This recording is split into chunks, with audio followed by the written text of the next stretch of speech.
Well, hello, friends. My name is Laura Leese, and I am a spiritual director. And today I am joined by my beloved friend, Samantha Young. And we are talking about, in particular, about Streams of Grace as an organization today. And this is the first of, I think, 5 videos where we will be talking about some of the evolution and transformation going on within Streams of Grace spiritual direction, as well as in our own lives. So welcome to our interview today, Samantha. I'm so happy to be here. Laura came up with the idea to do this, and I immediately was like, that sounds amazing. I've known Laura for 4 years, and our entire relationship has been having conversations, in particular over Zoom. So I'm really happy to be doing this today, and I'm happy to talk about what we are doing together. Thank you. Our very first video, we're gonna do a couple of these, and our goal is to keep them to 10 minutes, so fingers crossed. Our very first one is just kind of to like unpack Streams of Grace, in particular, how it started, how we got here to be together in this thing, and what we hope the future looks like. So Laura, I'm gonna ask you to kind of kick us off here. So how did Streams of Grace start? Like, what is the past history of this organization? Yeah. So I'm almost embarrassed because it was kind of accidental, but I think that's the beauty of the humility of it. Went to get a certificate in spiritual direction, didn't really know why, it just seemed like the right next thing. And then finished the program, and some people started wanting to see me for support, referred through my local church.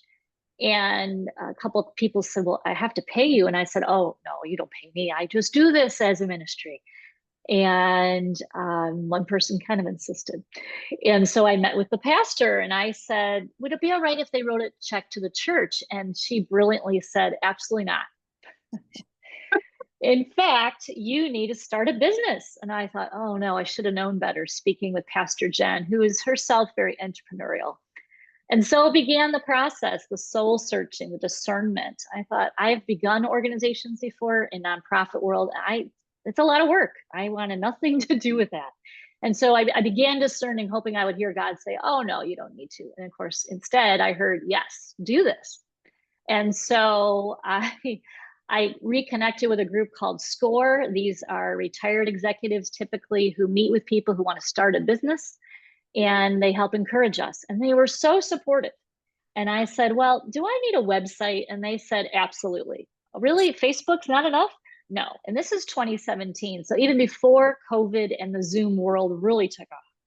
And so the last thing on this is I remember sitting down and kind of having my come to moment with Jesus saying, I'm going to give you 1 hour, Lord, as if. And if we don't pull this off in an hour, I'm giving up. And it took about 55 minutes, and it was decent enough that we launched the thing. And really, ever since now, 7 years later, I'm still learning new things, figuring this out. This is a stretch area for me. Anything to do with technology, I am learning as I do.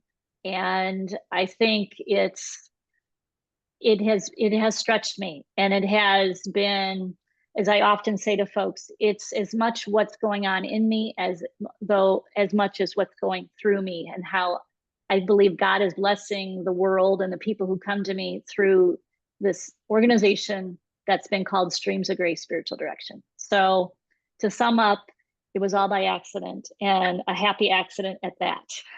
I love that. It's so fascinating to hear you explain it like that, because I didn't know. This is my first time hearing this too. Love it, right? And I mean, I'm personally so thankful for the happy accident, because I'm a product of Streams of Grace, of the work of this organization. I actually was a directee of Laura's for 4 years until very recently. Which kind of brings us to our next question, which is, how the heck did we get here today? Which in itself is kind of, once again, another happy accident, or maybe more being very aware of our own personal stirrings, maybe desires, and just kind of being open, I think. So I think I'll go first. So 2 years ago, I felt called to start pursuing my own training in spiritual direction. With Laura being alongside of me for that journey. And about a year into my training, I also started to feel really strongly about this idea of partnership. Spiritual direction in partnership with other organizations who are already doing really amazing work for people.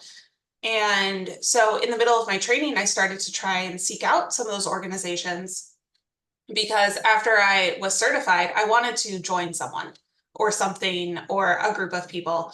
And there was a little heartbreak there for a little bit. Some people say like a couple no's, pointed no's, not no to the work, no to adding spiritual direction to what they were already doing.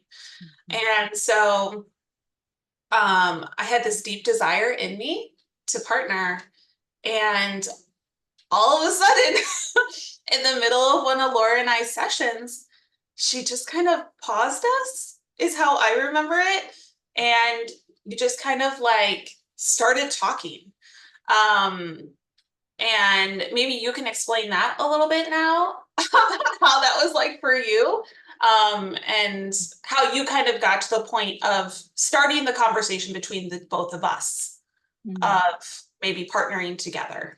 So how was that for you? Yeah, thank you, Samantha. So I think for me, I have this character trait that I'll work on something, get it going, and then I get bored and I want to hand it off to the next person. And so here I am again, started this business 7 years ago, and 4 years in, thought, okay, what's next? And so had begun looking to see who was next to take this organization on to the next leg of her journey. And I had asked two other folks in the past 3 years, wondering about that. One had just finished, actually, both had just finished their certificates in spiritual direction. And one is actually a few years older than I and said, Laura, if I were younger, I'd do it in a heartbeat, but no. Okay. And then about a year later, I met someone else starting out, just finishing their certificate. And she said, I don't think I'm your person. I said, okay. And so always holding this loosely, as one of my colleagues would say. The thought of this just going away when I'm at a point of retirement just didn't sit right. I mean, Google's been so gracious to us that people find their way to the spiritual direction website called Streams of Grace, because there is a lot of great content on the website. And I just didn't like the idea of the thing just going away. And this idea of helping other spiritual directors has also become part of what I've been doing for the last 4 years as well. And so I think my ear being tuned, and sometimes I have to hear it over and over, and the Holy Spirit has to be, do you not see it? And so sitting with Samantha, sitting with you, and my empathy, like, I think I got to, if you will, the injustice of these closed doors that you were facing. And I thought, doggone it, maybe I can do something about that in particular. And so, yeah, that really shifts things, right? I mean, we don't share our own personal stories with our directees as a spiritual director. And so it was, okay, pause, honey, I got something I got to say here. And Samantha just beautifully, like, I have no idea what to say to that. I didn't see that one coming. And so I think it was near the end of the call at the time. And so graciously said, I need some time to discern this.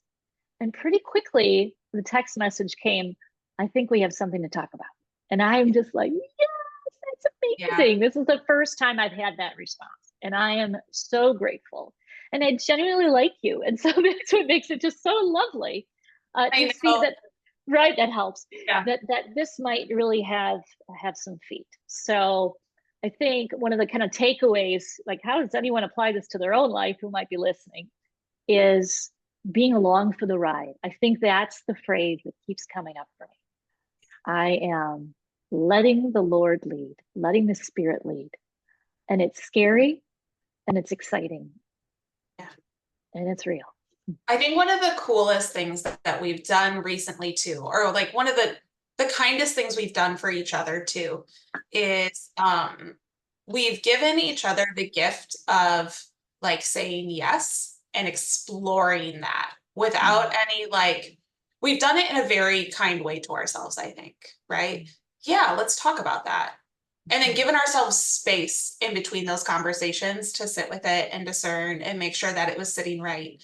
And so it's only been like 4 or 5 months, right? Like it's been like 4 or 5 months, and here we are doing a recording of us talking about it. And so it's been a pretty amazing yes for me personally, which I think you also just kind of were talking about. And so just super thankful to be here and super thankful for our process of getting here. Yes. And that's the beauty of, we're walking the talk. Spiritual direction is the slow work of God. And it's mostly what we're noticing in hindsight. And so you just feel the Spirit saying, I know they're going to get there. I'm just waiting on them. And I think that's the healthy way to do this. If we try to rush it, it wouldn't work, and it wouldn't be the same, and it wouldn't be the essence of what spiritual direction is. So I think the idea of taking that essence and it spills over into the business part of what we do. And that just sits right. I agree. So in our remaining couple minutes, as we attempt to keep to 10 minutes, we're almost a little bit over, but I think we're allowed. Samantha, I'd love to hear your thoughts about the future of Streams. So if I had to pick a word for the future, I'd probably go with openness. And I just see us moving forward with open arms, because neither Laura nor I could have guessed this is where we would be a year ago. But being open to conversations about this partnership, about Streams of Grace, have led us to this new evolution almost of Streams of Grace. And I would like to continue with that theme. And we can move forward with confidence and openness when we have a solid foundation. And that solid foundation between the both of us is this understanding that this is good work. Spiritual direction is not easy work or fast work, or even some days like work that we actually want to do. But we know at the end of the day that it is good. And so if we keep that foundation at the heart of Streams of Grace, we can move forward with openness and confidence. And this idea of openness also allows Laura and I to walk forward together while also pursuing kind of our individual passions. For Laura, that's maybe a little more business development or coaching. And for me, I truly believe it's more of this partnership stuff, which I'm still figuring out. And that's a really beautiful thing and a gift for both of us. We are united under this umbrella of Streams of Grace now, which is just so energizing and amazing. And we share this foundational belief that this work of spiritual direction is good. And so if we hold both of those things between us, if we hold both of those things, I believe that the future is more conversations, maybe more people, maybe more partnerships. I mean, who knows? And I think neither of us are trying to figure that out exactly, because I think we have figured out the important things. And there's a trust between us, and that's the future. Yeah. It's beautiful. I am just so grateful to have Samantha along for the ride with me, because that's something that can happen, right? As entrepreneurs, solopreneurs, especially spiritual directors, it's not very common to work together in community. We might have groups, but the business part, this is new. And it can be so isolating and lonely. And I don't feel that now. And I am so grateful. So welcome. So good. Thank you so much for having me. I'm so happy to be here. It is a blessing. So again, friends, stay tuned to these recordings, and we'll see you on the next one.